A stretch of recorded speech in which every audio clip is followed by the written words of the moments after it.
Hey everybody, it's Jack Barteck from Clutch Factor Sports. You're listening to another edition of the Plays, K's, and Fadeaways podcast. We really appreciate all your guys' support.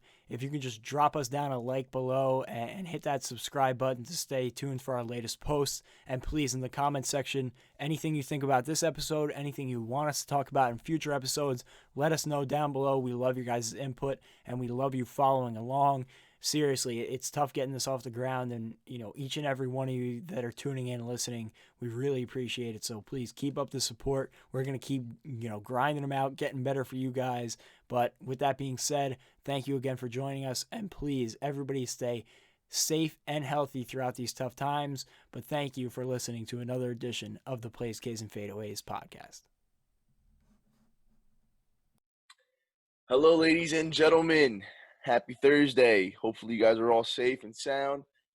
It is 1/6 of the Clutch Factor Sports Boys and your co-host David Nunez here. Welcome to another episode of Plays, K's, and Fadeaways. Hopefully everybody's safe. Hopefully everybody's okay. Everybody's home. Hopefully everybody has their hands washed. We are going to bring in another fun episode, hopefully, for you guys today. I'll pass it off to my co-host, Hasham. How are we doing today? I'm good, man. Good, man. I can't wait to get this episode started. I know we have a quote-unquote hot topic to start off the episode, so I can't wait to get into that. Jack, how you doing, buddy? Long time no see. I'm doing all right. Happy to be back. Finals have been taking a lot out of me the last few weeks, but finally making my way back on. I don't want to talk about this first topic. I'll just put that out there. But I'm excited. We got some good stuff today, so I'm excited to get going. Sir Cinquay, how is that beautiful Florida weather treating you? It's pretty valid. They're opening up Disney Springs, I think, in the next week. So, life is getting back to normal. We're getting to a normalcy. I'm about to be down there going to Disney Springs, going wild style. You know how it is. And Almar, how we doing, bud? I think all my grades in, so I think I'm a college graduate. I'm not sure yet, but I'm pretty sure we're done with undergraduate stuff. So hey, yay. Congratulations. Congratulations, buddy. Congratulations, sir. Thank you. Godly, man. Mo might be joining us shortly. He is right now going through a egregious interview process, so best of luck to Mo. But without further ado, we will jump into this very hot topic in the very I guess we could say verbally graphic Michael Thomas versus Devante Parker. I just want to start it off by saying, what the hell happened? Off of an innocent Instagram post. What was the post? What's harder, guarding Michael Thomas or trying to catch a pass from Stephon Gilmore? And then Parker literally says the one thing that he's done, which was trying letter A. Yeah, letter A, which was get a Gilmore. Get a touchdown pass over Stephon Gilmore. And Michael Thomas was, you can't eat at my table or something along those lines. So we're gonna get on this real quick. Hashim, just give me your quick thoughts on that entire situation. MT soft. That's exactly what it is. It was a question asked. Devante Parker answered with the answer that he had experience with, that he faced Gilmore, and he said it's A. And we all know how Michael Thomas is. We remember the game after the Niners beat Minnesota, and he had his phone ready in his hand. And when the clock hit 0, he tweeted out about 7-8 tweets just firing at Minnesota fans or whatever. Devante Parker, again, answered the only way he knew how, which was, I played against Stephon Gilmore, and it's harder for me to catch a pass on Stephon Gilmore. And Michael Thomas started going off on his parents and saying, your parents have terrible genes. And I don't know, maybe he was on his period. I don't know.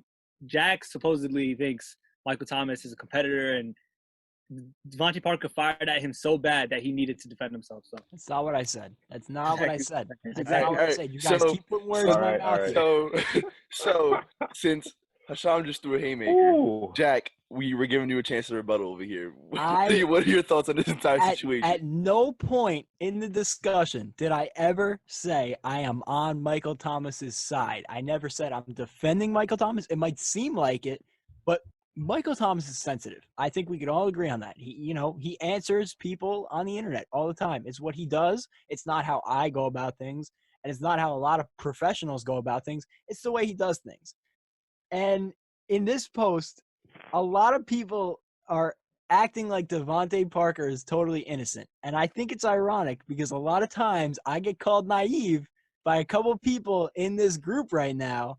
But right here, I think you have to be a little naive not to imagine that Devante Parker's response was at least slightly a shot at Michael Thomas.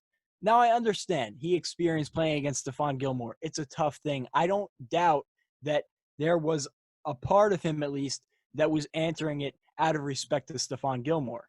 But I think that if it was fully meant out of respect for Stephon Gilmore, he could have elaborated on why Stephon Gilmore is such a tougher option. I think that just by putting A, he was making a statement that he does not think it's that tough to guard Michael Thomas because he thinks that he is at a level with Michael Thomas right now, which is fair. He should believe that. If you are a top tier or close to top tier receiver in the NFL, I would hope you do believe that.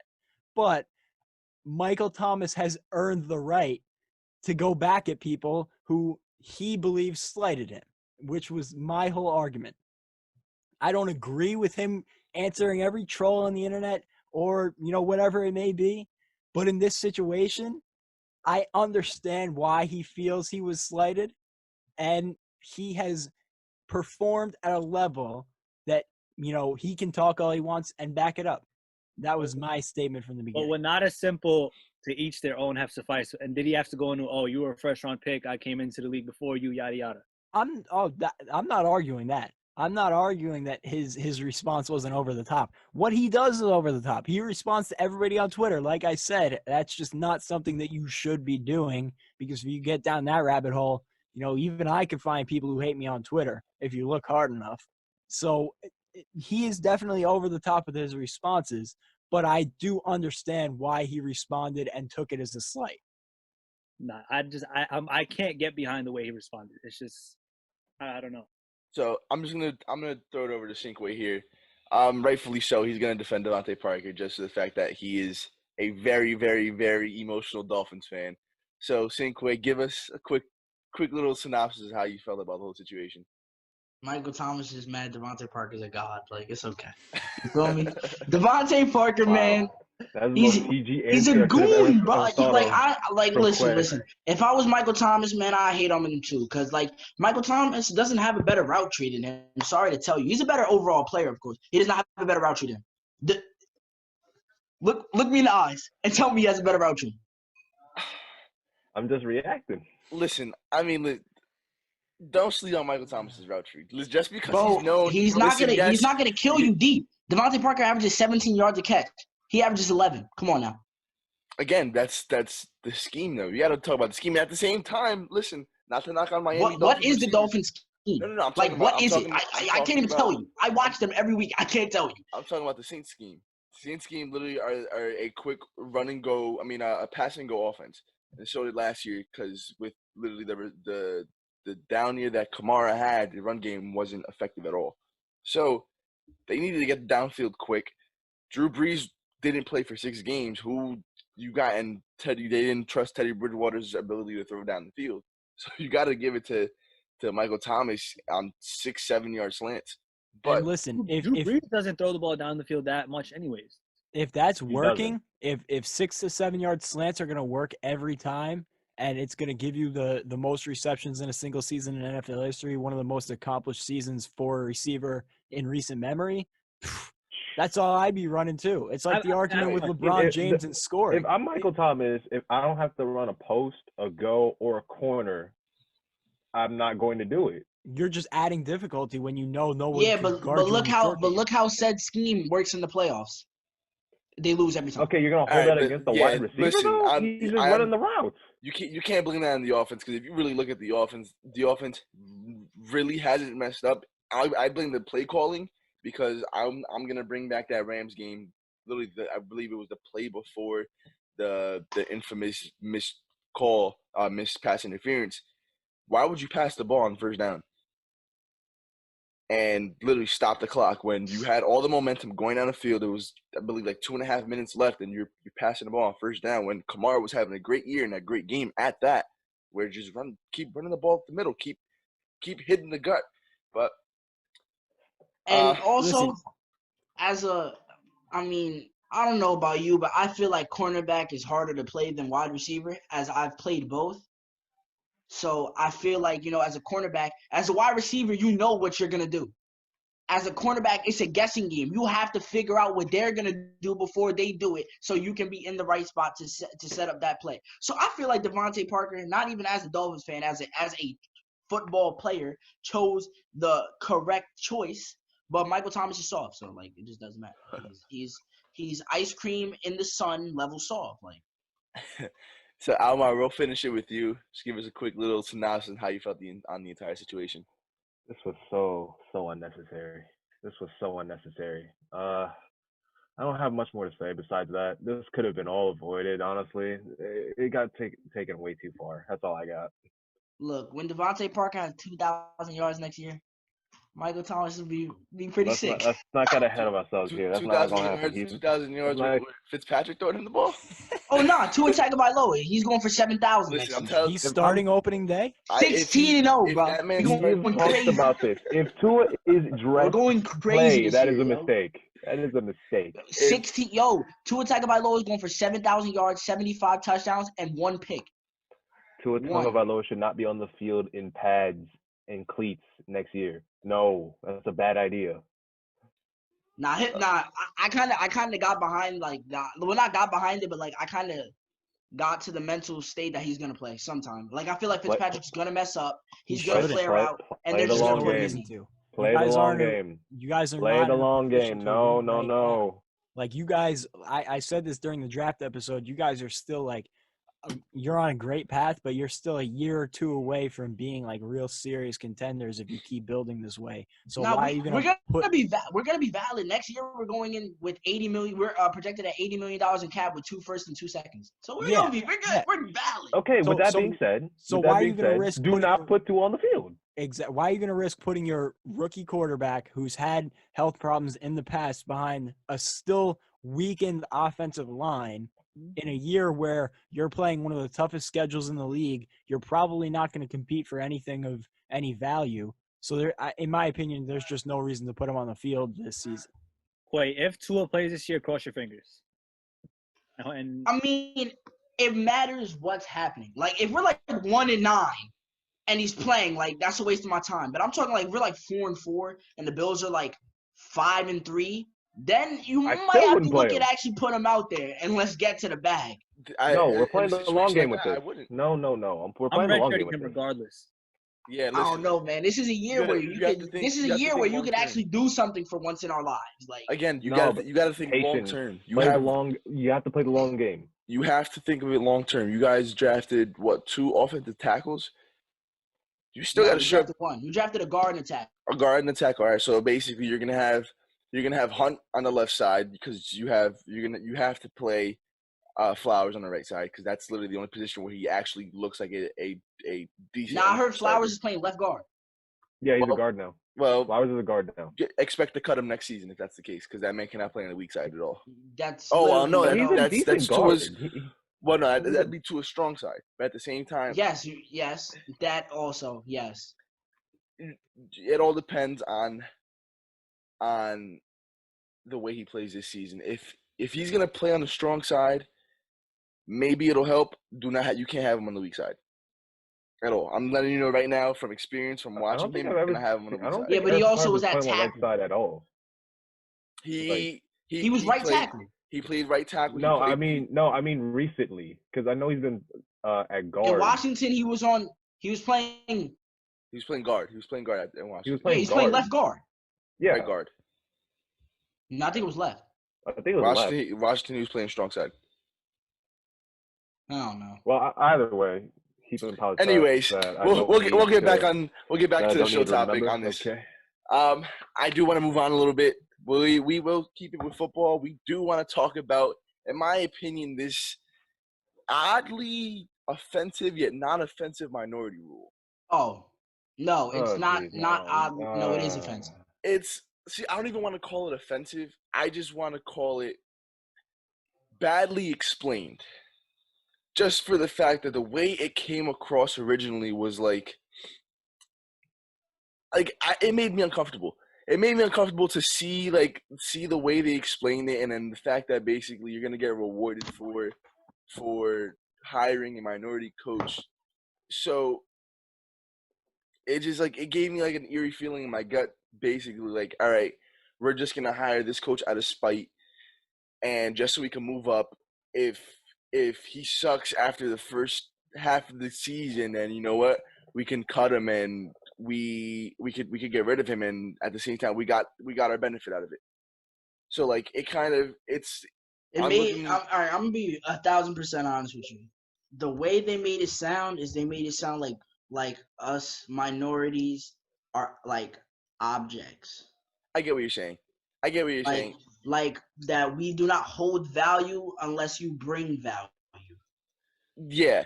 And again, I don't want to get. It's making it sound like are you hiring him because he's a good coach, or are you hiring him so you can get up in the draft? That's how it sounds to me. It makes it sound like as a minority you have no value in the NFL, but we gave you value, so now we think that you should get what you get.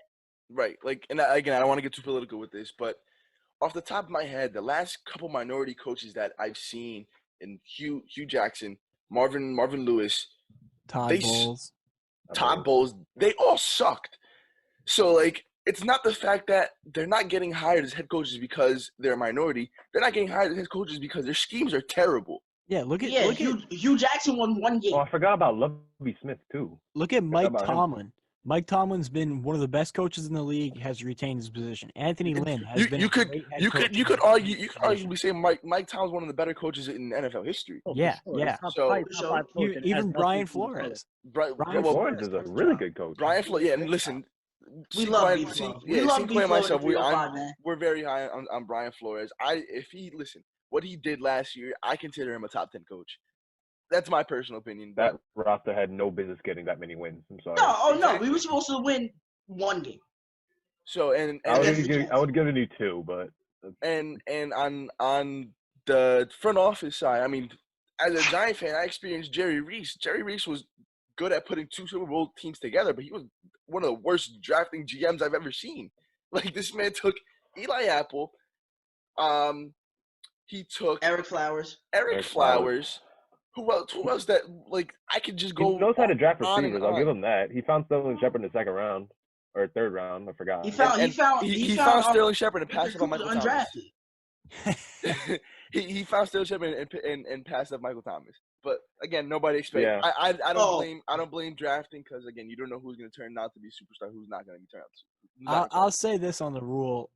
It just, to me, it feels like you are insulting any minority candidate by making it seem like Quay said they only have value if they bring the extra value to the table of the picks, and then you're going to have coaches wondering, or you would have had coaches wondering, did I get this job because of my qualifications, or did I get it because the team wanted to move up 6 slots in the draft? And the other thing that really not really rubbed me the wrong way, but I just looked at it with a sideways eye. Supposedly Roger Goodell was in favor of this idea before it went to the voting table. And to me, that just speaks to how tone deaf Roger Goodell is on what is happening in the league right now and what the league needs. And I don't know. I feel like I understand what they were trying to do, and they just went about it the completely wrong way. Yeah, I mean, again, and I completely agree with you on that point. I understand, yes, it's been apparent for the last couple of years that minority coaches haven't been a big thing. I mean, there's 4 or 5 minority head coaches in the league right now, and yeah, sure, are some people qualified. The first person that comes to mind is the offensive coordinator in Kansas City. His name's escaping me right now. Well, he's not there anymore. He's in Colorado, the college. Oh, so he took that job. He went to NCAA. But he had opportunities. He was getting interviewed. Yeah, but he was never getting hired. It's like Eric Bellamy. Bellamy. There you go. So I mean, again, I'm gonna see where he's at. I think he's in. He's at Colorado. He got the head coaching job at Colorado. Yeah. Yep. I know he was interviewed for the Jets job when they had the vacancy, but I don't know that it had to do with his race. The reason he wasn't getting hired. Well, I doubt it was just for the fact that Todd Bowles was the head coach right before him, but before he got interviewed. So I don't blame that. But yeah, Hasham, get. His dumbass rule just shows that like there's underlying racism that people aren't gonna say, but now it's like, oh, we're gonna. This basically just showing that there's underlying racism in everywhere if you're a minority. For example, like again, whether you can coach or not should not come down to the color of your skin. That has nothing to do with whether you can coach or not. Same thing with if you can play sports or whatever. We all remember Larry Bird, and people would like talk trash to him just because he was white, and it was like, okay, wow. Even in rap, you have Eminem. People are like, oh, if he was a black rapper, would he even be looked at this way? It's just people put way too much focus into the color of a person's skin, and it's stupid. It's Right, and instead of looking at them as a head coach, they look at the color of the skin first. Yeah, like look, like Yeah. you mentioned earlier, Hugh Jackson, terrible. Todd Bowles, terrible. Marvin Lewis. Marvin Lewis made the playoffs, didn't win a playoff game in what, 17? Yeah, Marvin Lewis, it wasn't more of he was terrible. It was more of like, I just can't win a playoff. He was literally the Tony Romo of head coaches. But then look, you have Yeah. guys like Mike Tomlin, who's one of the top 5 coaches in the league. You have Brian Flores, who's out here putting out coach. crazy schemes. What has nothing to do with the color of their skin. No, Right. it just has to do with how much of a student of the game they are. And even though they tabled the original rule with the picks, There's going to be some sort of revision that might be passed. That's what's going to concern me. I believe they did pass the one change to the rule where now they're requiring that for head coaching, or I don't know if it's head coaching positions, but I know at least for it's front like you office, have to interview a minority candidate, which is no, still you have patronizing. okay, clubs now will be required to interview at least 2 external minority candidates for head coach vacancies, at least 1 minority candidate for any of the 3 coordinator vacancies, and 1 external candidate for the senior football operation or general manager position. And that's degrading, honestly. Like, Yeah, listen. And again, I mean, we also what Jay Wright said, listen, like, you can't look at it as it being offensive. You have to look at it as an opportunity. And granted, the opportunity doesn't sound pretty, but it's still an opportunity. Yes, I get what you're saying, but you could have done this in a way more professional manner. Like, and I think the only thing that the way it was worded and the way it came out was just very unsettling. I still feel very uncomfortable just about the entire situation. Like, look, as a minority myself, if I was going for a job interview and somebody told me we're only interviewing you because we have to because you're a minority, I'd feel right. right off the bat. Yeah, I would be like, why am I here? Why am I wasting my time here? But that's offensive, honestly. Like, I mean, there's other ways you could have gone about it without giving a quote unquote benefit, incentive or benefit for the team. Like, there's nothing's come to my mind right now, but at the same, you're the National Football League. You've dealt with tons and tons of ridiculous things in the past. There's no reason to think that, all right, you know what, maybe we can't think of something else. Maybe this is probably the best way we can think of getting more Black and Spanish coaches in the league, or colored coaches in the league, or colored front office members. Like, that's not gonna help at all. The first thing that comes to mind that shows it's not gonna help is what the Texans GM or Texans owner said a couple years ago, basically saying that, almost calling the players inmates. So it's more of like an ignorant factor to the entire thing, and how it just shows that the National Football League really just has no idea what they're doing. And it's not even it's more of like, if this would have happened in say the MLB, I don't think it would have been as much as a factor, just because of the amount of criticism the NFL gets on racism.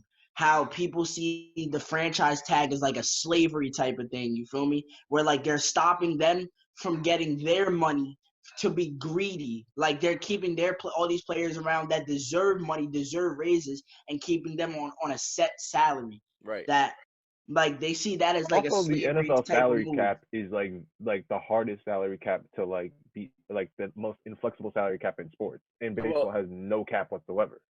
yeah, well, the baseball version of the cap is a luxury tax, and basically you go over luxury tax, you're paying a shit ton of money back to the league. Yeah, but it's Well, yeah, not but as restrictive. the reason that the salary cap even came up was because back in, I think it was 1991, there was no salary cap in the NFL, and what was happening was it was flooding the league. Like teams, like players were only going to like teams like San Francisco, like powerhouse teams. The Giants were getting players because they're in New York. San Fran was getting a lot of players because they were really powerful in the 90s. If you remember in the 90s when the Cowboys built that crazy dynasty, on the same team they had on a defense of Charles Haley, Deion Sanders, they had Michael Irvin, they had Emmitt Smith and Troy Aikman all on the same team. Think about that. In this NFL, That's when it became America's team. Just because of that stack. That was because they had no defense. salary cap. So I mean, the chances of you ever having all 5 of those players on the same team, and you know they did not draft all 5 of them. We all know how Deion Sanders got there. Deion Sanders was in negotiations with them in Miami, and Miami decided to fold. But you know, so what like how it was that's how they came up of the salary cap. But the No, NFL, I was just pointing out that it was very rigid. That's pretty much my point. like that's because the league was getting like it was getting saturated. Like you just had these same powerhouse teams getting every single player because they would there's no cap. So it was literally like you go to the best team, you ring chase, and like that's how it was working. Ultimately, with this, this is my last thing I want to say on this. Ultimately, with this new NFL rules or whatever it is, they're trying to cater to minorities, but their way of presenting it is horrible. Yeah, it's It's bad. very tone deaf. Yeah. I mean, do you guys? All right, I have a question about it. Do you guys look at it as a marketing employee to try and bring in the minority audience that they lost, given the whole Kaepernick situation? Yeah, I think it's their way of. I personally, I think it's their way of saying they hear all the criticism about the minorities and not having enough black head coaches and minorities working on the league, and this is their way of saying, okay, this is how we're going to get those minorities in power in positions of power. But their way of doing it is stupid. It's just like, wow, how did you miss the mark that badly? Mm-hmm. Exactly. Okay, so I feel like that's the safest way we could talk about this topic without getting a little too political. I mean, I feel like that's the last thing we're all in agreement on it. Yeah, I mean, it's hard to find somebody who doesn't agree. Right. I mean, and again, it's not like we're not against the rule. It's just it could have been the presentation was absolutely it could have been handled. It could have been handled a lot better. It's a good thing. Obviously, you're supposed to get minorities, right? But it's just the way you do it. It makes it so much. It makes it degrading. Where it's like, okay, you're a minority. It makes it artificial, right? It makes it artificial. It makes it forced. The root of the rule isn't terrible. The root of the Rooney Rule isn't a bad rule. It's just the way that they tried to make the revisions was presented absolutely horribly. Agreed. Okay, so we touched up on our own 2 football topics of the day. As promised last week, we are going to finish up the ESPN Top 74 list. And again, ESPN found a way to mess it up again with the top 10. This list, I mean, again, we all are kind of in agreement to the fact that this list was more for clicks and attention and basically media based than it was off of factual arguments. We talked about last episode about the key players that were missed: Klay Thompson, Kyrie Irving, Dwight Howard, Carmelo Anthony. But this top 10 list, I felt like was just you couldn't mess this up anymore. Bad. The first thing that comes to mind is you have Kobe Bryant at 9, yet you have Tim Duncan at 6. Meanwhile, their careers are eerie similar. Like if you're gonna have Tim Duncan over Kobe, they're next to each other. Exactly, you got to have them one spot apart. So it's I just real quick, I'll read off the top 10 list that ESPN did put out. No, Duncan is next to Kobe. No, Duncan is at 8. Duncan's at 8. Duncan's at 8. Kobe's at 9. So I still think they could have been higher. Yeah, they definitely should have been higher. I'm just gonna read off the top 10 list. At 10 they had Shaquille O'Neal. 9 was Kobe Bryant. 8 was Tim Duncan. 7 was Larry Bird, who I felt like was way too high. 6 was Wilt Chamberlain. 5, Magic Johnson, who I also felt like was high. Bill Russell at 4, which kind of felt like this whole list was more off of Like in the rings. 20s, all jokes aside. 3 is Kareem, 2 LeBron, 1 Jordan. Listen, we knew 1 and 2 were gonna be LeBron and Jordan, whoever it was, 1, 2. You really As can't. they should. Yeah, exactly. Whether I it's Jordan, mean- LeBron 1, Jordan 2, but Kobe Personally, is widely known as being the 3rd best player to ever touch a basketball. do you guys have any? Okay, I was about to ask. Do you guys have any issue at Kareem at 3? I Because personally don't. I So, don't. I'm do gonna keep not. it. I'm gonna keep it 100 with I you. do not. I don't. I'm Thank fine you. with Kareem at 3. Yeah, I think I that love he's Kobe, the and greatest big of I all love time. Kobe. I love Kobe, but I third have on no my list. issues with Kareem at 3. Yeah, Kobe's third on my list, but if somebody says Kareem's third, I have no problem with that whatsoever. Nah, that's Kobe- valid. But Kobe's you. top, But if Kobe is somebody top were to. 5. No, like I don't think anybody can But I'm question. gonna be honest with you. If somebody looked me in the eyes, I'm walking down the street and somebody looked me in the eyes and told me that Bill Russell was better than Kobe, I would laugh. I would laugh. Yeah, that's That's stupid. actually brain dead. Now- And the fact that they have Wilt Chamberlain under him, who Bill Russell couldn't even guard, is ridiculous. Bill Russell and Wilt Chamberlain went at it time and time again, but the difference is you can't even name me one teammate that Wilt Chamberlain ever had.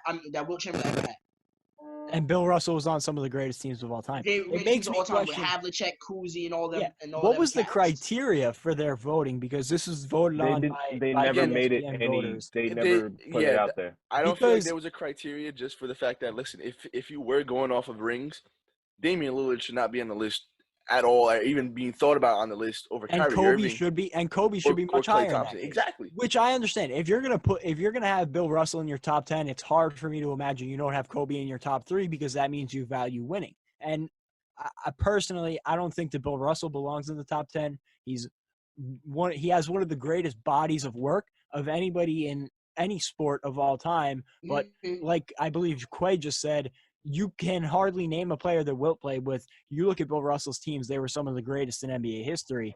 I just think that was a big miss. Not having Hakeem Olajuwon in the top 10 is that's where I was gonna That go. was bad. Especially, That was very especially very bad. since yesterday we had a Hakeem like talk.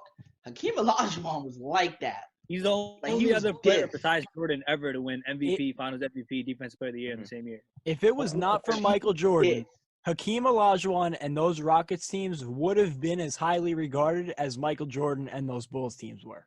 Yeah. If Hakeem Michael Jordan Olajuwon was happened to a decide problem. to never, for if Michael any Jordan center. happened to stay with the Barons, Michael Jordan would have- said that Hakeem Olajuwon and those Rockets teams gave them the biggest problems, if I'm not mistaken. Because Hakeem's the single biggest mismatch from probably the for Western any Conference, center. yeah. From the Western Conference. yeah, from the Eastern it was the Magic, right? Pacers. David, I have a question for you.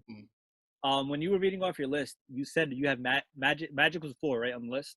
Magic I think no, was 5. Magic was 5, I believe. 5. Right? He's Yes. 5. You think that's too high or too low?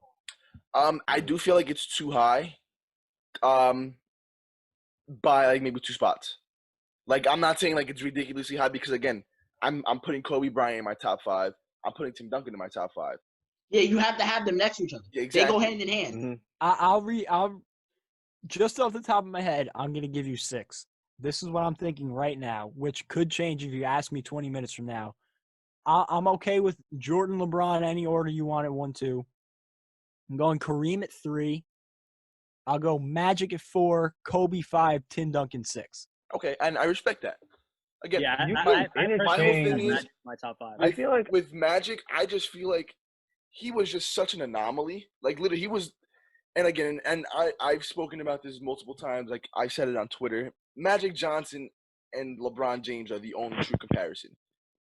I don't agree with the whole LeBron James Michael Jordan argument because you cannot You don't argue play the same. exactly. If you're Like, it's arguing not Michael even Jordan, close. if you're arguing Michael Jordan, Kobe Bryant's the first person to come up. Yeah, you argue English. You argue either Kobe or you argue Kawhi as same body, as same play type. Yes. And at the same time, listen, I'm not trying to disrespect Magic Johnson at all. Listen, he's one of the greatest point guards to ever live, one of the greatest basketball players, like as far as individual work and as far as what he brought to what he brought to the court. Perfect example in his rookie year when he started at center. He shot over 70%. He, I believe, finished with a triple-double. He had over 30 points, if I'm not mistaken. So it's like in the finals at that. So it's just the fact that I do feel like Kobe Bryant and Tim Duncan are above him a little bit, just for the fact that what they did for their teams respectively kind of sort of changed the game of basketball. I mean, you could look at what Magic did for Kareem. Right, and at the same time, I'm gonna play a little devil's advocate here. His biggest rivalry was Larry Bird in his prime. I'm not gonna bring up Michael Jordan because Michael Jordan came towards the last 4 years of his career, more or less. Mm-hmm. So it was always Magic versus Bird rather than the Magic versus a Knicks team or Magic versus a Milwaukee Bucks team or Magic versus literally any other notable franchise. So what you're trying to say is that they were just the two competitors. Yeah, it was like, again, if you want to look at it, if you're trying to bring in today's aspect, you could look at it as like LeBron versus Kawhi, or LeBron versus the Warriors would probably be like a better example. That's literally it's he's only facing against one team, one person, one. I just think as basketball players, they should for me, I have Magic and Bird maybe in my top 5. Like I have Duncan at 6, but like obviously, you know, if I have Kobe there, then I have to have Duncan there too because they're just their career. I kid you, if you literally switch them as far as like body type, they would do the exact same thing. Yeah, Kobe Bryant, yeah, exactly. Kobe Bryant will still finish if he was 6'10", 7 foot, whatever Tim Duncan was. He'll still finish in top 15 blocks, top 15 rebounds. I don't know what was worse with this list: having Bill Russell at 4 or having Kobe at 9. I don't know what was worse. I'll give you. So I'm just going through like all of these players now, and my top 10 that I just came up with. I'm gonna go Michael and LeBron 1, 2. However you want to go about that. At 3, I'm going Kareem. At 4, Magic. 5, Kobe. 6, Tim Duncan. 7, Larry. 8, Hakeem. Those two are also interchangeable in my opinion. 9, I'm going Shaq, and 10, I'm going Wilt. I'm going to put this out on the table right now. But you can change my mind. I'll say that. Yeah, I'm just going. I do feel like when it comes down to literally dominating the game of basketball, Shaquille O'Neal is widely underlooked, yet he's known as the most dominant player in basketball history. There was nobody, and especially in his era, there was nobody stopping him. Like there was nobody who came close to his body type, his athleticism, especially in his Orlando Magic days. There was nobody stopping that, and the fact that they put him at 10. The thing with Shaq is, though, a lot of people think he could, like, the thing with Shaq, when you think of Shaq, a lot of it's, he could have been so much longer. And I feel like he gets penalized on this list because for a longer period of time. Mm-hmm. I feel like he gets penalized because he could have done so much more. Yeah, exactly. When you think Shaq, you're like, oh wow, he only got. If it was based on prime, Shaq's got top 3. I mean, he was arguably the most dominant player in NBA history at his peak. But one of the first things we think about when we think of Shaq Kobe Lakers is, wow, they only got 3. They could have gotten way more. And he gets penalized for that, which isn't fair. But well, I mean, he gets criticized for it because they blame his selfishness for it. But at the same time, I don't hate on him for it, because if you look at Kobe Bryant was selfish in his own ways. Jordan was selfish. Kobe Bryant was selfish. Right. Real quick, Mo just entered the building. How you doing, Mo? What's going on, guys? Sorry I'm late. Funny enough, Mo enters and we were talking about Kobe and Shaq. Right. So like he had a sixth sense about that. I was like, what the heck? So, again, just back to what I was saying real quick. Yeah, Shaq does get a lot of criticism just for the fact that he was selfish, but at the same time, I don't really call him selfish just for the fact that when he did leave, was it for the Miami? Well, it was for the Lakers, and then when he left the Lakers, was it the Miami team that he went straight to? Yeah. And with Dwayne Wade, and he won a ring over there, and literally, and he helped Wade immensely. Because in my opinion, I feel like LeBron James didn't become the best player in that draft class up until 2007. Because in the first 2 or 3 years, the first 2.5 years, I had Carmelo Anthony a better basketball player than him. Then 06, Dwayne Wade just became astronomically great and literally showed how he could lead a team. I have a question. And then LeBron in 2007. But go ahead, Jack. So what's the question? I wasn't here last week. I'm assuming you guys discussed the 11 through 40. So I was wondering your take on Steph Curry at 13. Again, I'm trying in to my remember my opinion, opinion. a I'm little trying high. to remember this. In my opinion, a little high. I have it high. I just for the fact that I don't think Steph Curry is a better basketball player than Scottie Pippen either. Scottie Pippen was in the mid-20s, I believe, mid-20s or early 30s, one or the other. But Stephen Curry is not better than Kevin Durant. Yeah, I think Kevin Durant for sure. I think there was a lot of people on here that were super low. Kevin Durant was one of them. Elgin Baylor, Charles Barkley, Karl Malone. No, we discussed Charles Barkley being probably the most disrespected player on this list. The thing we said with Steph at 23 is just unbelievable to me. The thing we said with Steph was him changing the game of basketball holds so much weight in the minds of other people.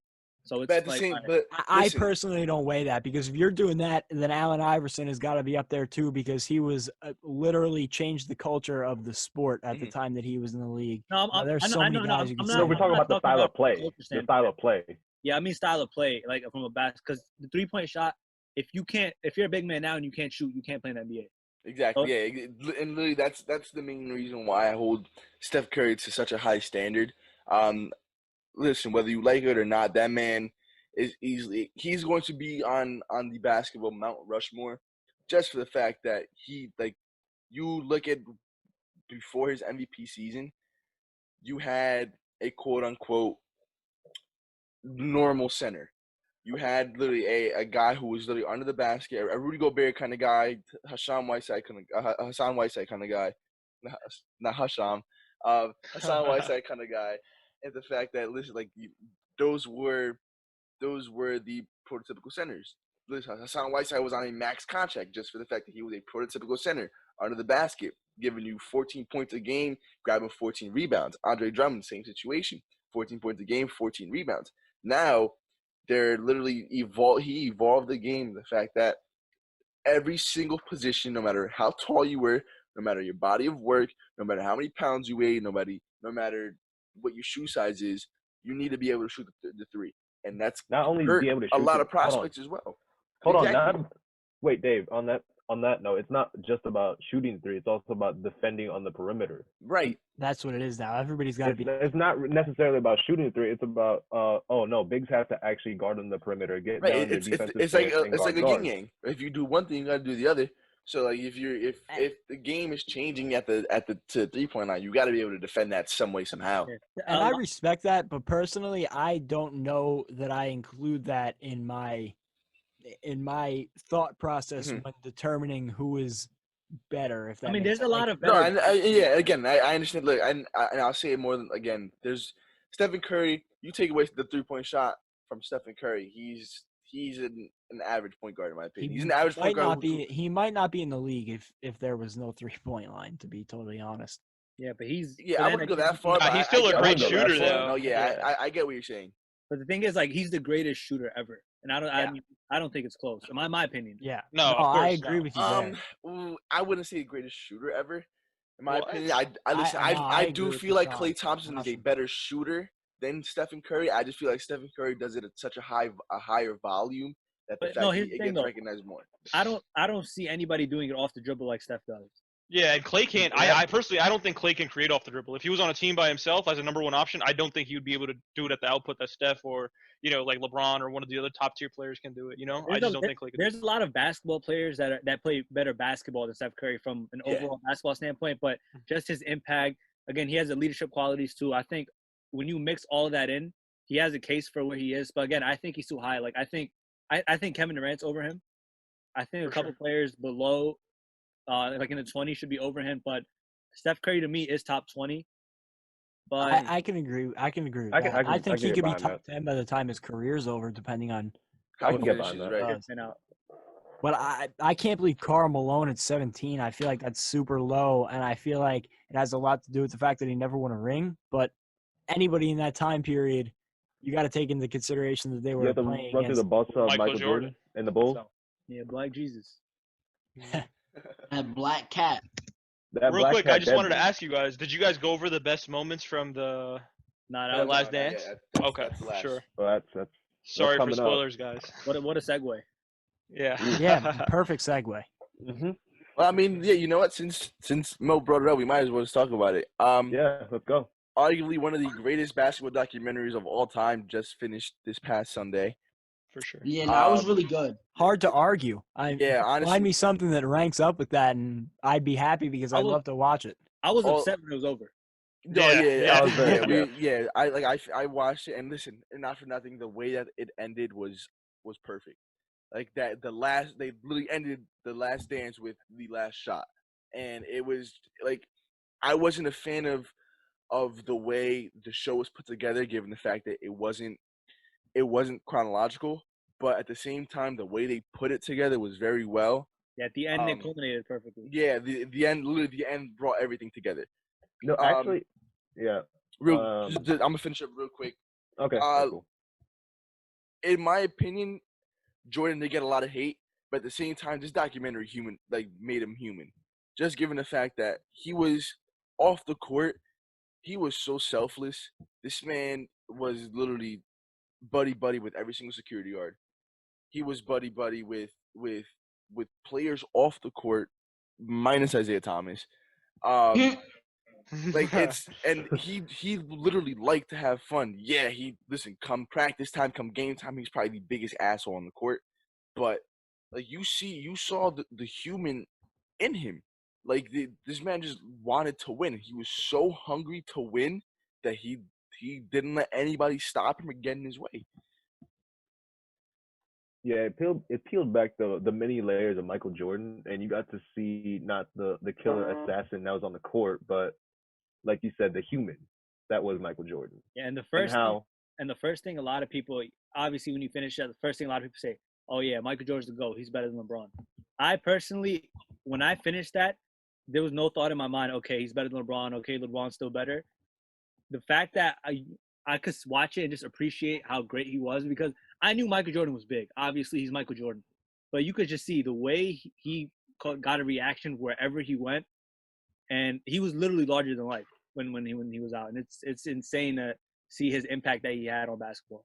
And the first thing, real quick, the first thing that literally comes to mind was in the first two, I believe, like in the first 2 or 3 episodes when he went to France.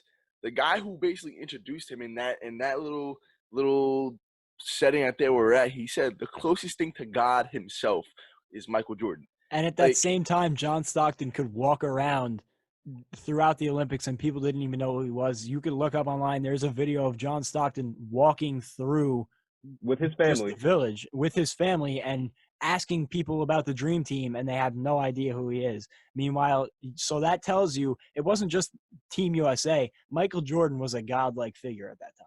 He literally carried the NBA on his shoulders. And David Stern said towards the end of the documentary, the NBA was in a bad spot when he came through. And granted, they had Bird and Magic Johnson before Michael. He was really the person who put the NBA on a global stage and set the wheels into motion for it to be what it is now, where you have global superstars like Giannis Antetokounmpo and people of that nature. No, he was the global superstar. That was the first global superstar. And on a smaller scale, even the Chicago Bulls themselves, like, I mean, I think it was the owner who said that there was more people watching the soccer teams than there were the hockey teams and the basketball team at the time. So he completely put the Bulls on the map too. How do you guys feel about Jerry Krause? I think he got a lot. I've never seen one man take so much crap. Yeah, I feel very strongly about this, and I think there's a saying that goes, "The winners tell the story, tell history." Right, how they want it to be told. And this was Michael Jordan's documentary. Don't get it twisted. And as much as I loved it, Michael Jordan told the story. There was somebody who said this towards the beginning of the documentary: nobody should have a producing credit in their own documentary. Granted, I thought it was done really well. I was super impressed with the documentary and I loved it. And I'm not critiquing it. I think that Michael Jordan, and even to an extent, Jerry Reinsdorf, who is also alive and probably had his say on this documentary, were able to tell the story how they wanted it to be told. And Jerry Krause, who is unfortunately no longer with us, was not able to say his piece. And I feel like as much as the documentary framed him in a bad light and he might not have handled the situation too well, you also got to look at it and consider that he also had a big hand in building those Bulls dynasties. You know, he brought in Scottie Pippen. He brought in Michael himself. He brought in Dennis Rodman. He brought in Horace Grant, Steve Kerr, John Paxson. All those guys, he brought them in. Tony Kukoc was a huge part of those championship teams. He found him overseas and brought him in. So as much as he got all that, He got Kukoc in the second round. Yeah, exactly. He was the one who broke them up. There would not have been 6 without him. I remember watching when I first couple episodes I watched, and I just thought to myself, "Wow, Jerry Krause, such an idiot. If he didn't do that, who knows? They probably would have won 8 in a row. This, that." But then as a you always gotta say like, oh, if they didn't break up, they win 8, 9, 10, some ridiculous number. Yeah, but as a documentary, but they painted Jerry Krause in a horrible light. Yeah, for example, the whole Scottie Pippen situation with the contract. They literally told Scottie Pippen, "You signed this contract." Jerry Reinsdorf said, "Don't sign this contract." But once you sign it, you don't come back, ask to renegotiate, none of that. So it's not like Jerry Krause forced him to sign that contract and take the facts. Jerry Reinsdorf literally said, "Don't sign the dotted line." You're selling yourself short. You're selling yourself short. Don't sign it. But if you do, just know there's no renegotiations. So Scottie Pippen made the choice himself to do that. But yet everybody says, "Oh, Jerry Krause, such a bad GM."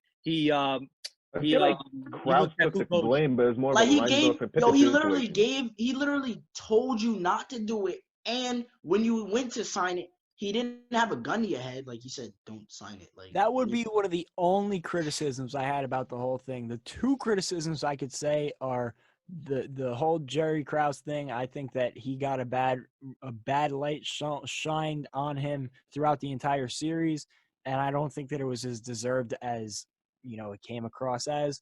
And to just a casual basketball fan, they wouldn't understand anything else.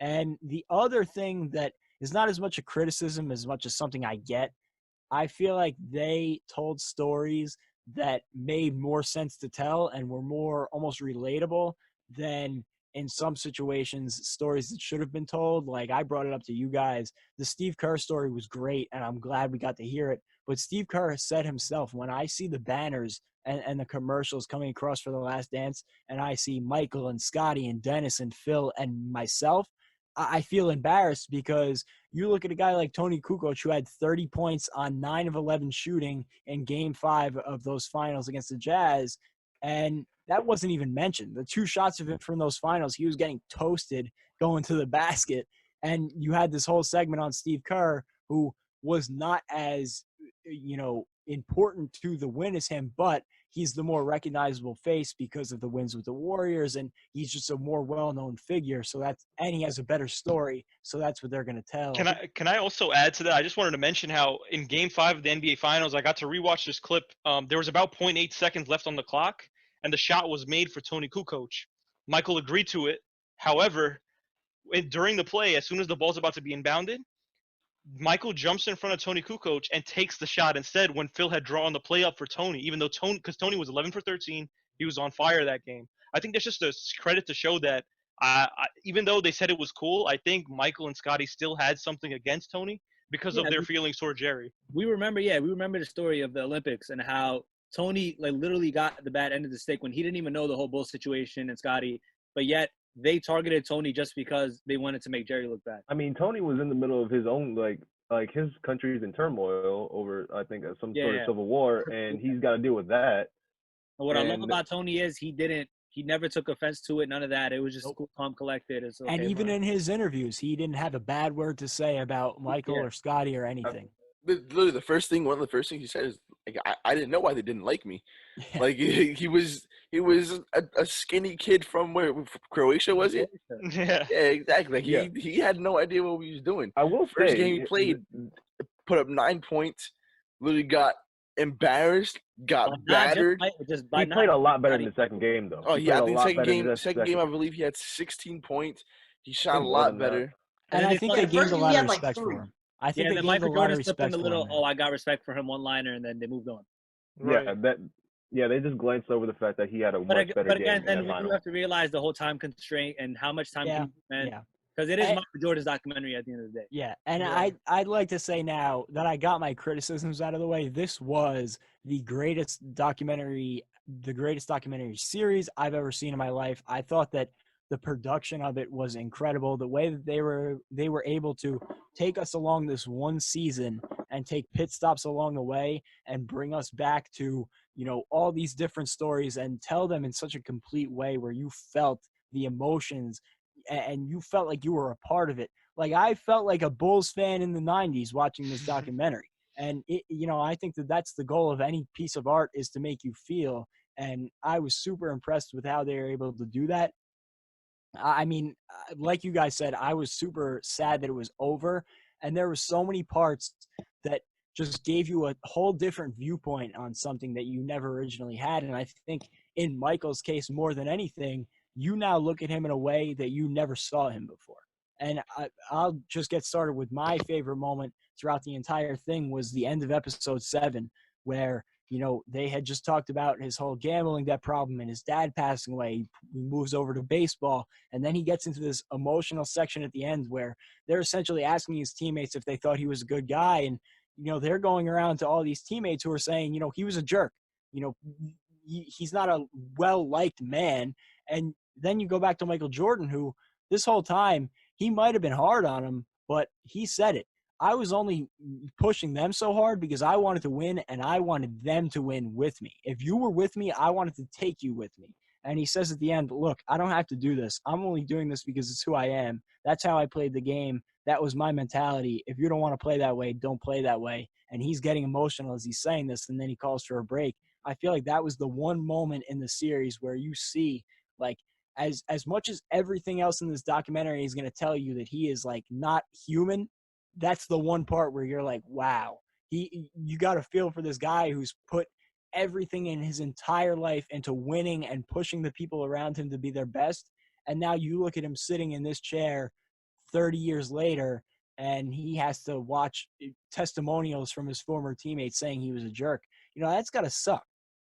Well, yeah, Jack, I'm sorry to cut you off, dude. I actually wanted to add to that because that was actually my favorite moment too.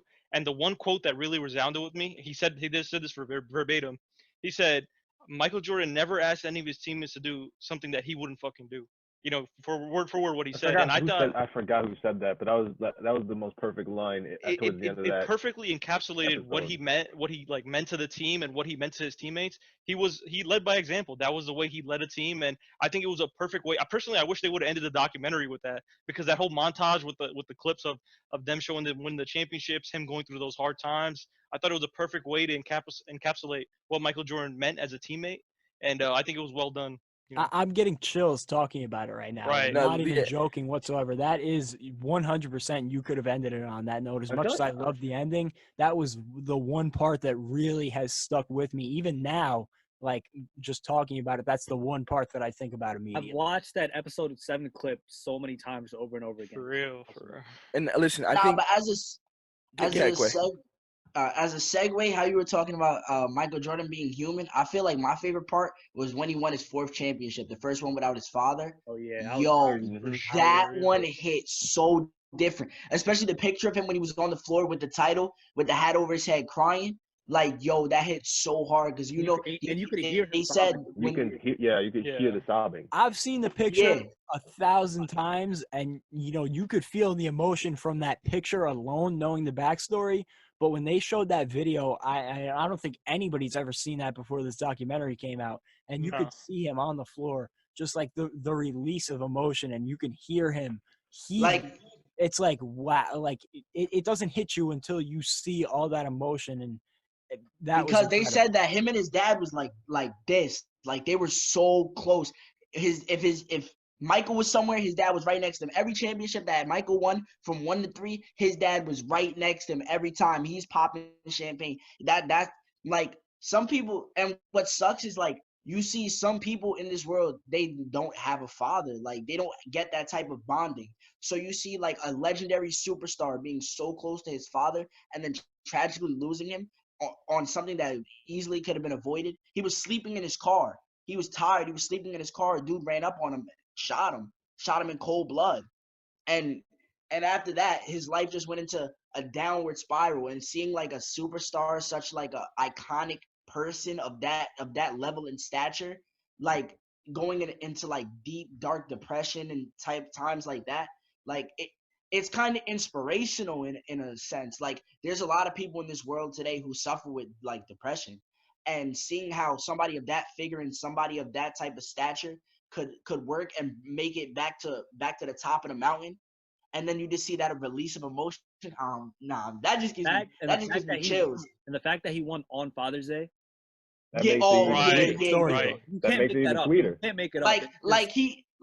They might have lost that game before just like on purpose, just so that he can have it like that. You can't even write that. You can't That's write like a that. Disney Nah, movie. you can't. That's amazing. Since we're I do want to. Oh, okay. Sorry, Hasham, you can go. I was gonna say, since we're doing favorite moments, and we'll end it on this, but of course, the episode 7 ending was one of my favorites. Him winning it on Father's Day was amazing. But my favorite part came throughout the series. Whenever somebody would say something to piss Michael Jordan off, and he would go, "All right, Oh, The he's reaction. coming for your neck. that's all." That made it personal. And then, okay, I understand that. Obviously, you're a competitor. When somebody slights you in person or whatever, it's fine. But the He whole didn't have to do Gary Payton like that. Yeah. That was completely even Gary disrespectful. Payton, obviously that's fine. But the whole LeBradford Smith story, he didn't even say anything to you, and Dude, literally you Bad. made it up to tell yourself, okay, he said this, so this is the reason I'm gonna go out and kick his ass. It's like, It puts you inside the mindset of Michael Jordan Yeah, competitive as psychopath? much as you possibly A can. competitive psychopath. yeah, he's on a different level. When I heard that, when they asked him 20 years later, oh, did he really say that? And he said, no, I made it up. I literally was like, oh, wow, like this guy is on a different level. No, he will take slights or perceived slights and use it as motivation. You know what's Yeah, crazy? Just like when Absolutely annihilate you. Byron Russell was talking to him, he was talking to him spicy, saying he was some rookie kid. He was like, "Yeah, bro, I'll lock you the hell up, Michael." Yeah, guess what happened? On your head top, give me the 6th one. He said right 4 in your years head. later. He said 4 years later. I remember that. Yo, Like, to add, he played no Hasham, games. Hasham, to add what you said, I remember watching an interview with Aaron Rodgers, and he said sometimes superstars have to manufacture a chip on their shoulder. And I get that feeling from Michael. Sometimes you got to create that motivation in order to, be at your best. Yeah, for people like us, it's like, oh, it's not that serious. For him, Right. That's their every little life. thing. Yeah. Right. And I love the build up to it. David Aldridge, who was spectacular in the documentary. I feel like For sure. every time he was on the screen, he added something Mhm. to the documentary. I feel like It was kind of nice not having to spam the X button to basically skip his interview. In fact, I was just about to say, too bad he can't add that in 2K, yo. Because like, dudes, yeah, this is David Aldridge, and back to you. Yeah, But his build up to that moment was great, where they cut to him and he says, "Did anyone tell you the Bradford Smith story yet?" And he just starts giggling. It's like you knew something great was about to come. Before every story, he's like, all right, That's a let me good tell you about story. this. And he starts laughing. oh, it's such a good Listen, story. another thing non-Michael Jordan related about this documentary that kind of brought to life is that Bob Costas is just everywhere. A legend. Like, Legend. dude, legend. and listen, if you didn't know that Bob Costas was everywhere, I think this documentary confirms that. He's listen, one of, if not everywhere, the like, greatest broadcaster of all time. and again, I feel like it's just he's always in the right place at the right time. Like, this man was working for Chicago during Jordan's time, arguably one of the smartest baseball minds to ever live. This man could Worked the talk. Olympics. Work the Olympics. Like, the Bob Costas is very underappreciated. Like, again, and he could be like on that same Craig Sager kind of pedestal as far just because he wasn't wearing loud suits and he wasn't as potent in the limelight and in the media as Craig Sager was, but Bob Costas is a genius, and then the fact that I can sit and listen to Bob Costas for hours. I don't know. It's just the intelligence and the aura he gives off in any interview is just it's captivating. So that's one of my memorable moments. All right, to another go. thing- To go. Speaking of the media, the media was very reckless in the '90s when covering Michael Jordan. That was exactly what I was that was my gonna get to. number one takeaway from this.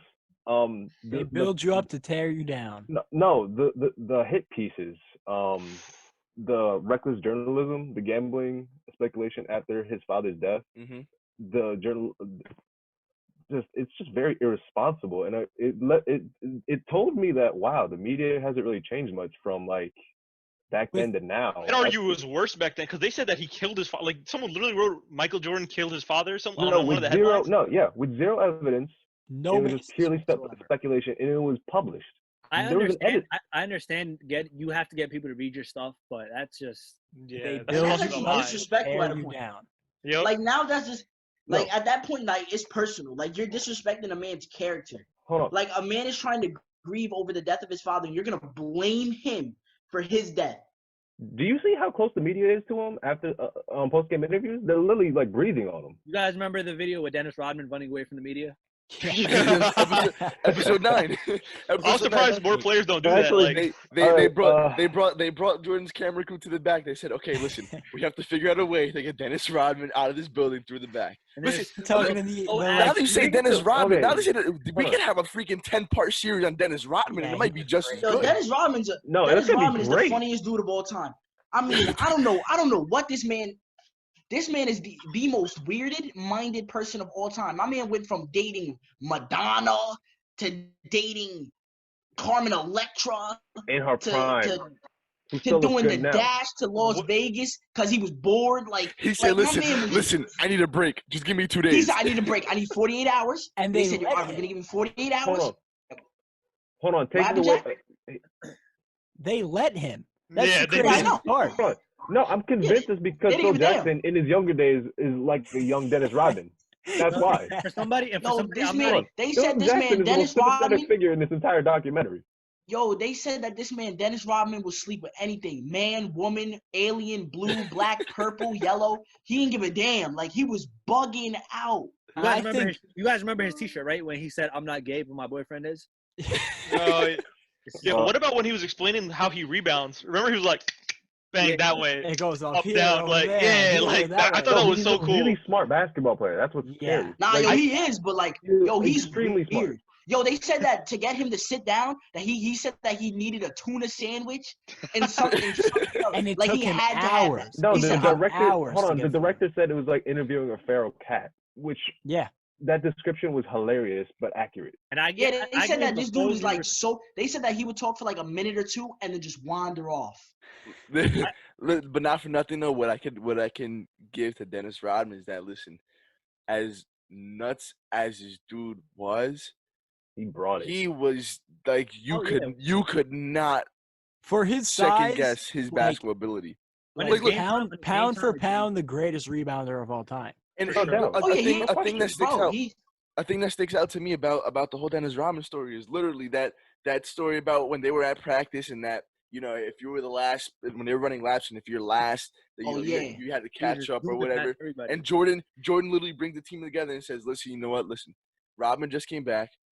Slow it down, whatever. Come practice time, Rodman laps him 4 times and you're struggling to catch up with him. Like, Dennis Rodman is an anomaly. Like, and it goes to show, like, bro, he was probably the pure definition of knowing your role. Let the man do whatever the hell he wants to do off the court. When it comes to the game, he showed up. He showed up. 0 points, 25 rebounds, like 7 blocks. I'm locking up 1 through 5 and 6, 7, and 8 on the bench, and we keeping it moving like that. Hold on, takes off from NBA's final practice to go record episodes of Monday Night Nitro. That was with the NWO. That was hysterical. That might have been one of the funniest Dennis Rodman stories I've ever heard. And then Hulk Hogan goes, some things are worth missing practice. Hold on.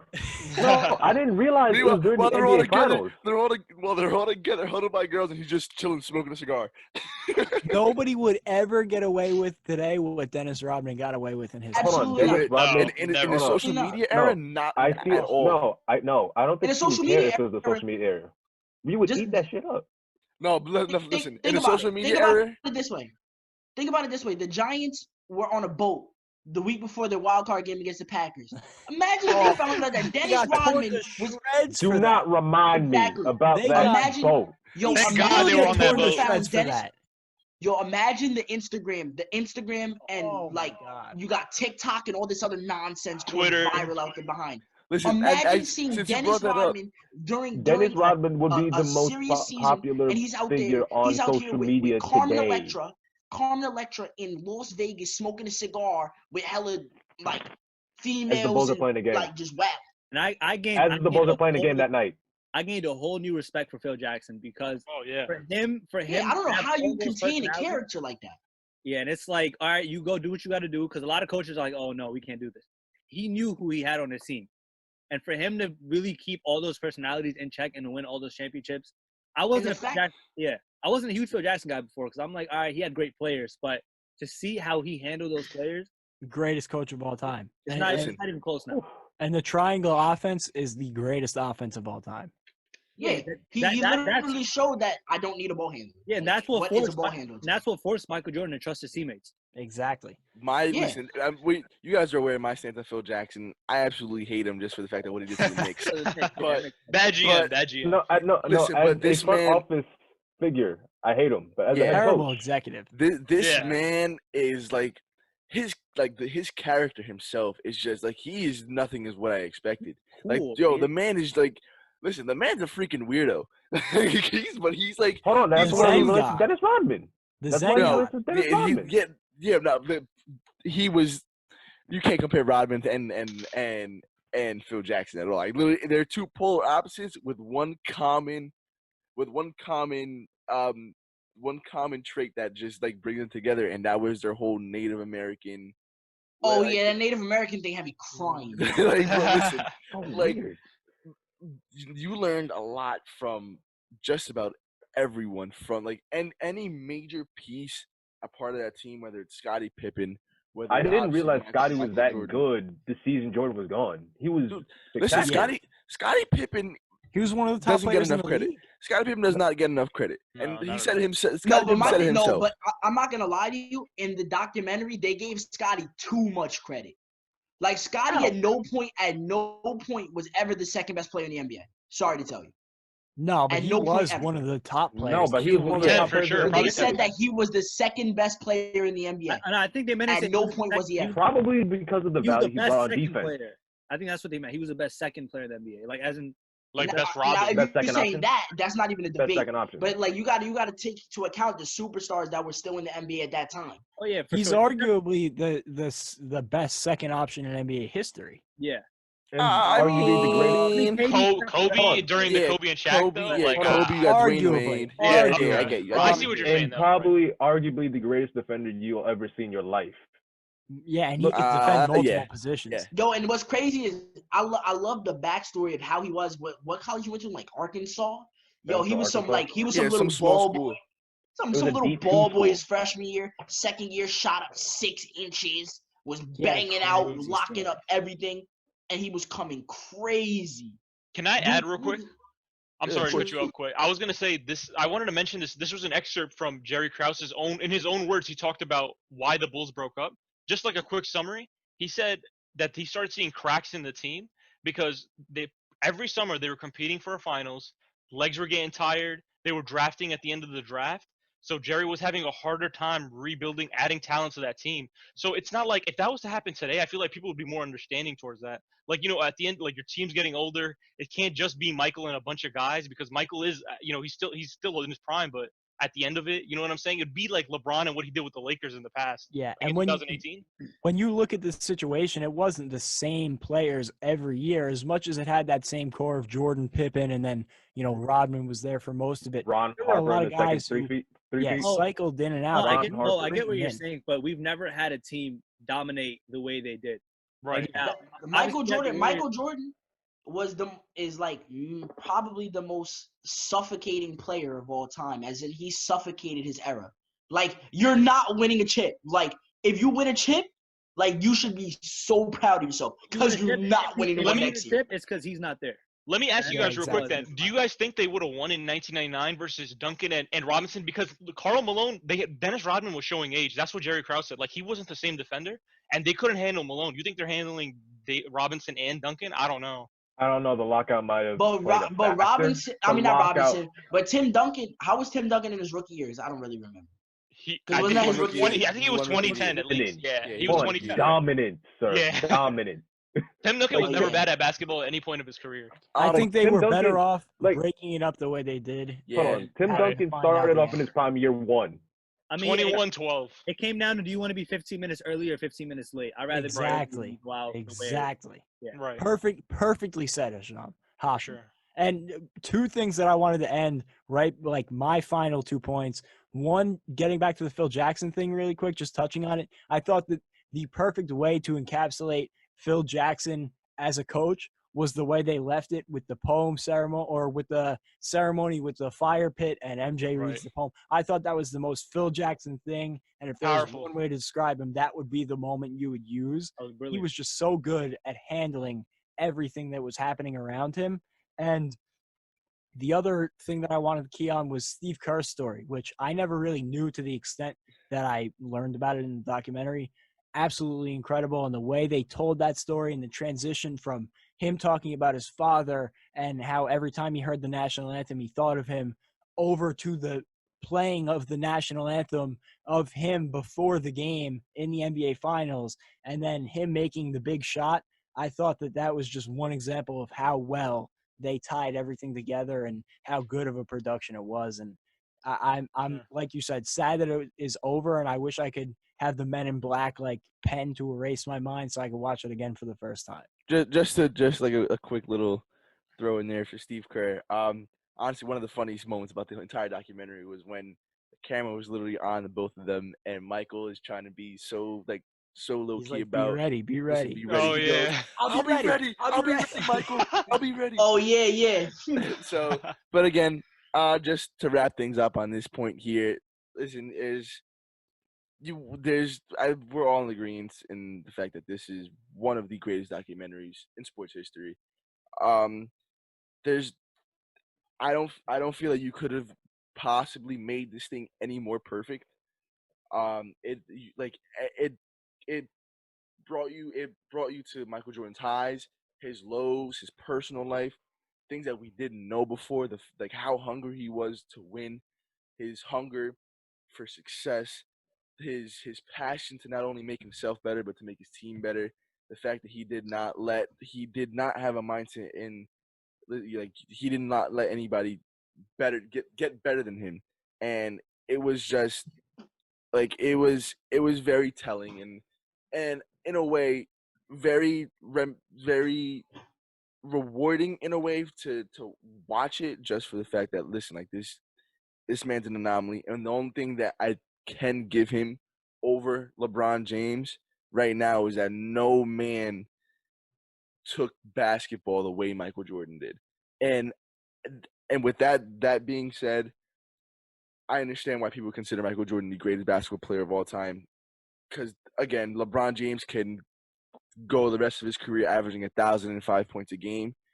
Michael Jordan will always be the man in the NBA, just for the fact that he took the league by storm and made it global.